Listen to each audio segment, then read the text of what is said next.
नमस्कार, MTS channel पर स्वागत है। आज हम आपको एक और नई भूतों की कहानी लेकर आए हैं। कहानी है कुलधरा गांव की। अगर कहानी अच्छी लगे तो चैनल को लाइक, कमेंट और सब्सक्राइब जरूर करें। आइए सुनते हैं कहानी। भूतों के निवास वाला कुलधरा गांव। कुलधरा गांव जहां आज भी है भूतों का निवास। सोचिए कि आप लॉन्ग ड्राइव पर जा रहे हो, रास्ते में कुलधरा गांव पड़ता हो तो आप क्या करेंगे? आपको पता लग जाएगा कि यह एक शापित गांव है, जहां रात को कोई भी नहीं जाता या ठहरता, तो वहां जाना सुरक्षित नहीं है।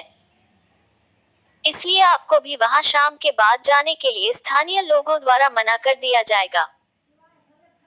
आइए समझते हैं इसके पीछे की कहानी की क्यों इस गांव को ऐसा शाप मिल गया और क्यों यहाँ पर शाम के बाद कोई भी आता नहीं है। कहाँ पर है कुलधरा गांव? कुलधरा गांव राजस्थान के जैसलमेर शहर से 18 किलोमीटर दक्षिण पश्चिम दिशा में 13वीं शताब्दी में बसा ये गांव एक समय पर पालीवाल ब्राह्मणों का एक समृद्ध गांव था। यहाँ रहने वाले ये ब्राह्मण पाली से आए थे, इसलिए पालीवाल कहलाए। इस गांव के बारे में बहुत अधिक तो वर्णन किताबों में नहीं मिलता है, परंतु 1899 में लिखी गई इतिहास की एक किताब जरूर है, तवारीख जैसलमेर, जिसके लेखक लक्ष्मीचंद ने इस गांव का जिक्र किया है।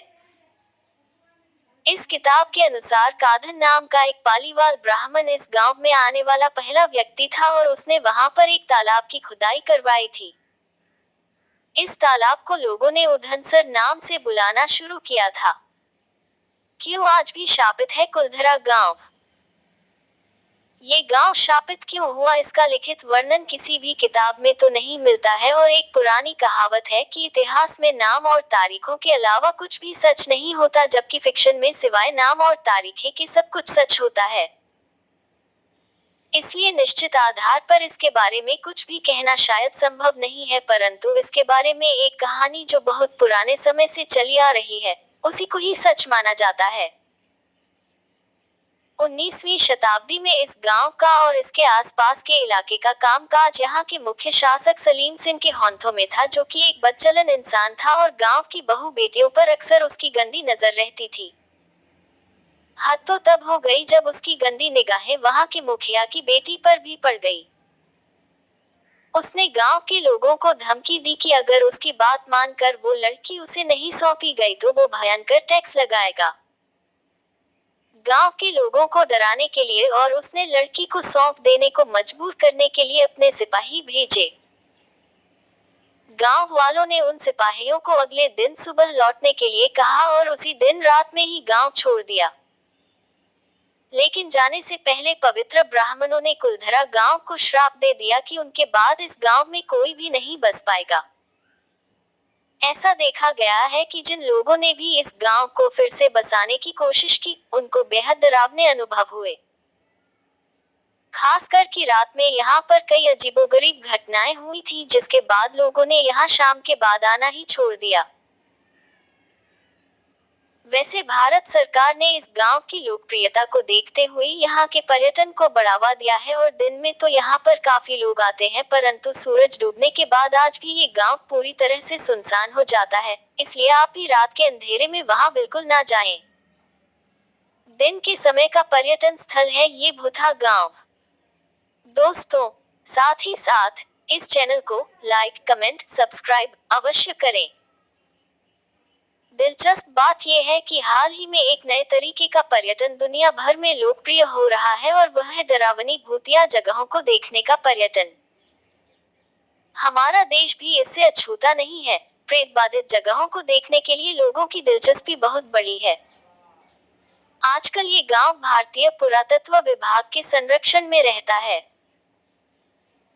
यही कारण है कि कई अन्य भयानक डरावनी जगहों की तरह कुलधरा को देखने के लिए काफी सैलानी आते हैं, पर सिर्फ दिन में, क्योंकि शाम का सूरज ढलते ही यहाँ की सीमा पर रहने वाले, इसका ख्याल रखने वाले लोकल लोगों और प्रशासन की तरफ से एंट्री गेट बंद दिया जाता है ताकि यहाँ रात के समय कोई ना आ पाए।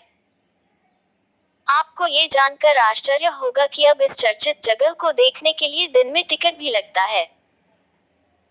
यहाँ का प्रति व्यक्ति टिकट 10 रुपए है और यदि आप कार से इसकी सीमा में प्रवेश करते हैं तो आपको 50 रुपए एंट्री फीस देनी होती है।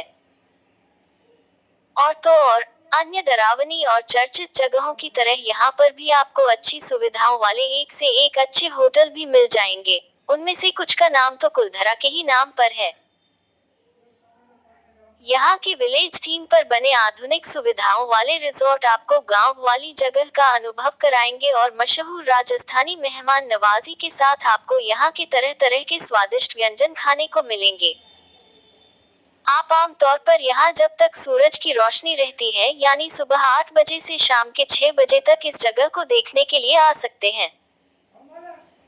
परंतु आने के पहले अगर सूरज डूबने के समय के अनुसार आप बंद होने का समय आधिकारिक तौर पर प्रशासनिक वेबसाइट से चेक कर लें तो अच्छा रहेगा। यहाँ पर अजीब सा पसरा डरावना सन्नाटा देखकर अक्सर ही लोगों को इस जगह के खौफ का एहसास भी होता है, फिर भी लोग यहाँ इतनी संख्या में आते हैं, है ना हैरानी की बात। अगर आप भी ऐसी चर्चित भूतिया और डरावनी जगहों को देखने का शौक रखते हैं तो जरूर घूमने जाए क्योंकि यह जगह आखिर जैसलमेर और राजस्थान की सबसे अधिक देखे जाने वाले पर्यटन स्थलों की सूची में अक्सर ही सबसे ऊपर रहती है। चूंकि भारत सरकार ने इस गांव की लोकप्रियता को देखते हुए यहाँ के पर्यटन को बढ़ावा दिया है और दिन में तो यहाँ पर काफी लोग आते हैं, परंतु सूरज डूबने के बाद आज भी ये गांव पूरी तरह से सुनसान हो जाता है, इसलिए आप भी रात के अंधेरे में वहां बिल्कुल ना जाएं। प्रिय मित्रों, ये कहानी अच्छी लगी हो तो इस चैनल को लाइक, कमेंट और सब्सक्राइब करना बिल्कुल भी ना भूलें।